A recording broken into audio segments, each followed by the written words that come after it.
Sa Panginoon, si Ted Filon mga kababayan, nung natuklasan niya na mayroon na namang ginawang kababuyan etong mga taong gobyerno mga kababayan.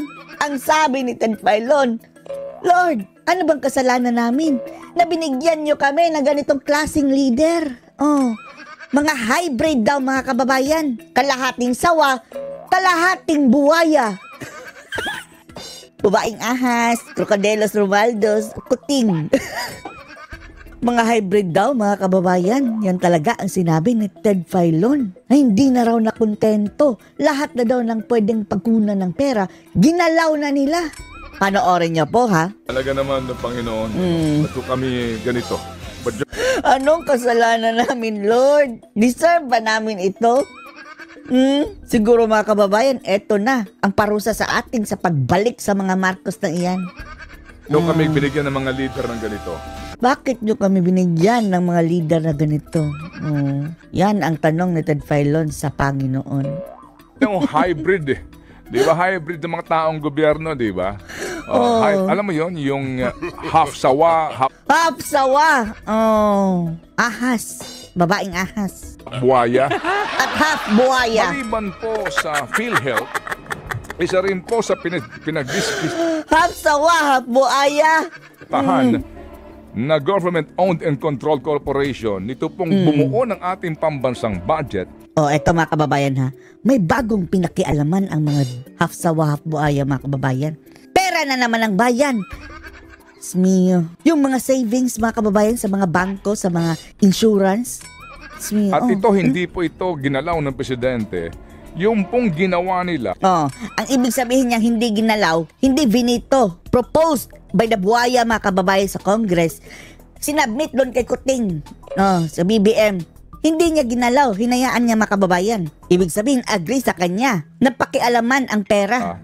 Na yung pong Philippine Deposit Insurance Corporation, PDIC, yung mismo pong Deposit Insurance Fund ng PDIC, kinalikot nila. Kinalikot insurance fund ba kababayan sa bangko?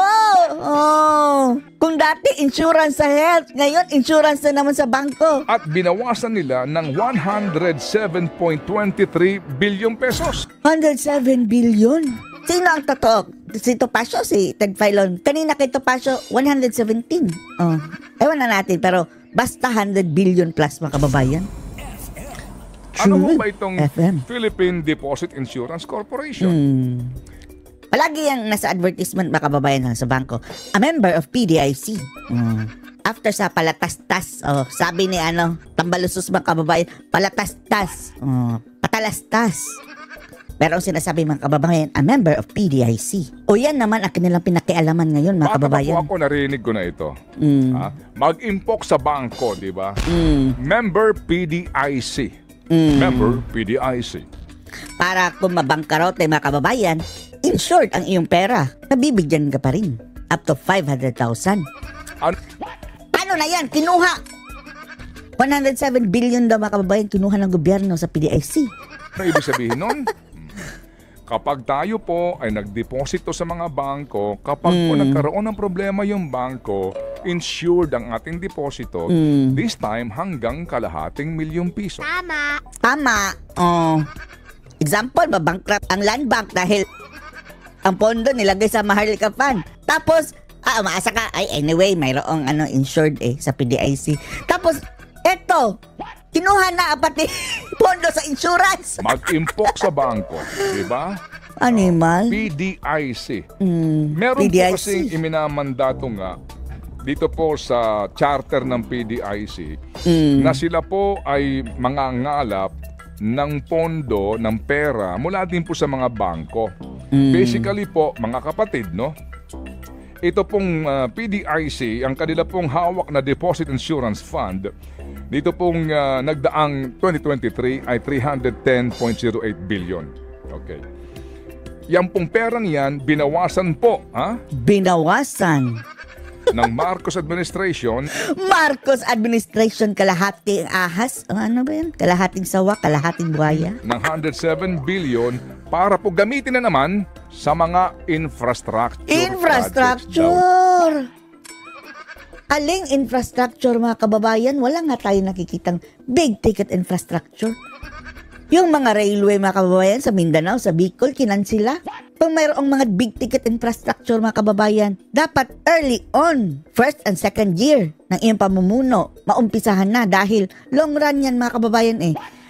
Ngayon mga kababayan, ni isa, wala pong talaga pong big ticket infra na maipagmamalaki talaga natin mga kababayan. Wala. Ng gobyerno. Okay lang naman. Kasi po, nangangahulugan na ngayon, 202.8 billion na lamang yung pong hawak na Deposit Insurance Fund ng PDIC. O paano kung magkaroon ng krisis? Hindi natin alam mga kababayan. Di ba? Kukulangin na yan. Ito po naman daw, mga kapatid, ay sasapat na. Doon po sa binabanggit nila kasi may mga ratio yan. Sinasabi nila, Dahil pinabasehan nila mga kababayan for the past 2 years, paano kung magkaroon ulit ng pandemya? Knock on the wood. O kahit anumang sakuna. Massive na mga kababayan, catastrophe. Wala na tayong pera. hindi mo kayo mag-alala kasi sakto pa rin yan. Doon sa iminamandato na kinakailangan. Okay lang sana mga kababayan, no? Kung talagang may napuntahan yung mga yung kinuha nilang pera, mapupunta na naman yan sa ayuda. Sasabing infrastructure, wala nang infra. Mapupunta na naman yan mga kababayan sa sinasabi nilang mga repair sa mga magaganda pang kalsada, bubutasan nila. Sisirain. Flood control, hindi po natin ma-audit mga kababayan kung justified ba ang bilyones per day. Meron kang at least 5.5%, at least na deposit insurance fund doon sa estimated insurance deposits. Ang sinasabi po dito ng iba, talaga bang lahat na papakialaman nyo, pati Lahat. yung PDIC fund? Lahat pinakialaman. Hindi po ba? Sabihin mo nang, hindi, tama po. Basta may nakaimbak na pera mga kababayan, nakita nila, uy, may pera dyan. Pakialaman natin. Ganyan kakati ang kanilang mga kamay. Sakto pa yan. Diyos Okay, mio. hindi naman bawal yan. Pwede namang galawin yan. Okay, fine. Sige po. Tayong lahat magdasal na walang tumama sa ating pandemya. Di ba yan talaga ang purpose ng mga kababayan? Yung insurance? Para sa mga unexpected na circumstances. Ngayon mga kababayan, kinuha. Dahil wala naman daw unexpected na circumstances. Paano nyo nalaman unexpected Na nga? wala sa ating tumamang anumang financial crisis na baka pag kinakailangan na po talaga na bayaran ng insurance ang mga depositors po ng bangko. Wala na. Magka-problema tayo. Huwag naman po sana mangyari yan. Please. Kasi mga kapatid, ang particular po dito na pinangangalagaan nito ay yung maliliit na rural banks. Kasi yun po lagi ang prone Yung mga lalaki siguro wala ho tayong pangamba dyan. Itong mga malalaki po, itong mga university. For now. Pero kung may mga big events mga kababayan, paano na yan? Paano na yan? Kung tawagin. Pero yung mga maliliit, okay, assuming po hindi naman lahat siya magsasarado. Oo naman. But the point is, number one, yung confidence mo, di ba? Yung confidence mo. Kaya nga insurance, di ba? Dahil mayroon kang dapat confidence. Ngayon, insurance pa ba ito? Wala nang kinantina ang pera ni Marcos, mga kababayan. Confidence mo sa banking system, particularly po itong mga delete na bangko, yung kanyang insurance. Huwag naman po sana mangyari, natamaan ka ng gagaya po ng mga nangyari nung naalala ho ninyo, yung financial crisis. Financial Hindi ho ba crisis mga utang natin, of mga kapatid, 1997, 1990s. Meron akong housing loan, Panginoon Diyos. Ang aking 16,000 na monthly amortization, umakit ng 47,000. Noong panahong yun. 97, naalala ko 97 financial crisis. May mga ganyan mga kababayan. Paano na yan? Bangkarote. PDIC bangkarote. Huwag ko sana mangyari yan. Dahil kung mangyayari po yan, may problema po tayo. Dahil po dito sa pagkalikot ni... Isa lang naman ang problema, yung kumakalikot ng pera mga kababayan, yung iniluklok natin. Sa pera ng PDIC. Huwag naman tayong tamaan ng pandemya na naman dahil sa ating pong sa inyong pagkalikot na naman. What if mga kababayan, may sumiklab na gera na madadamay tayo dahil ipal-ipal ito si ngag-ngag mga kababayan. Pera ng PhilHealth. Lahat ng ang pwedeng pagkuhanan, kukuhanan nila. Lahat. Ano naman ang sa PhilHealth. Lahat na lang. Yung sa Land Bank, tsaka DBP para sa Maharlika. Ngayon, pati sa PDIC. Opo, opo. Nilahat nyo na. Nilahat Ano na. lang matitira sa atin? Talaga naman ng Panginoon. Ano? Itago nyo ang inyong pera. Pakialaman din yan ni Marcos, Kami mga kababayan. ganito. Ba't nyo kami binigyan ng mga leader ng ganito? Oh, Panginoon, bakit nyo kami binigyan ng leader na ganito?